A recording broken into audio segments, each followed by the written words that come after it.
Letter 97 by Charles Lamb. A fragment.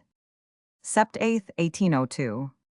Dear Coleridge, I thought of not writing till we had performed some of our commissions, but we have been hindered from setting about them, which yet shall be done to a tittle. We got home very pleasantly on Sunday. Mary is a good deal fatigued, and finds the difference of going to a place and coming from it. I feel that I shall remember your mountains to the last day I live. They haunt me perpetually. I am like a man who has been falling in love unknown to himself, which he finds out when he leaves the lady. I do not remember any very strong impression while they were present, but, being gone, their mementos are shelved in my brain. We passed a very pleasant little time with the Clarksons. The Wordsworths are at Montagu's rooms, near neighbors to us. They dined with us yesterday, and I was their guide to Bartlemy Fair. In the summer of 1802, the Lambs paid a sudden visit to Coleridge at Keswick.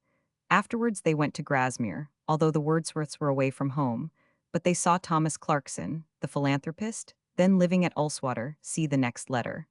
They had reached London again on September 5. Proctor records that, on being asked how he felt when among the lakes and mountains, Lamb replied that in order to bring down his thoughts from their almost painful elevation to the sober regions of life, he was obliged to think of the ham and beef shop near St. Martin's Lane. Lamb says that after such a holiday he finds his office work very strange. I feel debased, but I shall soon break in my mountain spirit. The last two words were a recollection of his own poem, The Grandame. Hers was else a mountain spirit. This letter, the original of which is I know not where, is here, for dismal copyright reasons, very imperfectly given. Mr. MacDonald prints it apparently in full, although Mrs. Gilchrist in her memoir of Mary Lamb supplies another passage, as follows. Lloyd has written me a fine letter of friendship all about himself and Sophia and love, and can't, which I have not answered. I have not given up the idea of writing to him, but it will be done very plainly and sincerely, without acrimony. Lamb also says that Pipose, as Coleridge's second child Derwent was called, was the only one, except a beggar's brat, that he had ever wanted to steal from its parents. He says also, I was pleased to recognize your blank verse poem, The Picture in the Morn, post of Monday. It reads very well, and I feel some dignity in the notion of being able to understand it better than most Southern readers.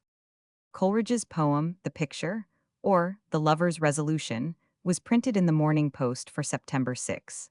Its scenery was probably pointed out to Lamb by Coleridge at Keswick. Basil Montagu, the lawyer, an old friend of Wordsworth's.